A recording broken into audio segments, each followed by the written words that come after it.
Orchard Beach, the only beach in the Bronx, is getting an upgrade. The Orchard Beach Pavilion, a 200,000 square foot landmark built by Robert Moses in the 1930s, has been closed off to the public since 2009 due to deteriorating conditions. Borough President Ruben Diaz Jr. allocated the first $10 million to change that. I was actually cheating on our beach by being out in Coney Island Beach. Then I started to see all of the renovations, all of the investment that's happening in Coney Island. And then when I go back to Orchard Beach, I'm like, wow, something is wrong here. Our pavilion looks dilapidated. It is structurally unsound and has all of the scaffolding around it. We need to do something. I need to do something. And that he did. The project now stands at $60 million.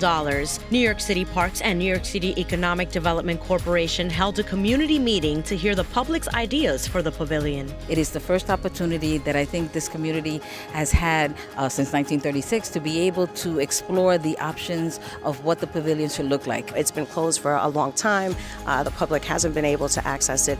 So it's very exciting today to have this opportunity to gather these ideas from the community and make sure that our ideas are at that table. The firm appointed to the pavilion restoration project is Marvel Architects. Their team organized several activities for the community. One of them was a sticker voting board where people had the opportunity to select what they'd like to see and what they don't want to see at the pavilion and South Yard. Today we did a couple of exercises with the community, so we wanted to ask them what they do typically at Orchard Beach, what things they would like to see, and if they had any concerns. We're looking at the existing building and we're looking to see if it's stable and how it can be used in the future. So we want to reactivate that space. NYC Park would like to know how you'd like to use a pavilion in the future. To fill out an online survey, visit bit.ly/Orchard Beach. Reporting for BronxNet, Sanji Lopez.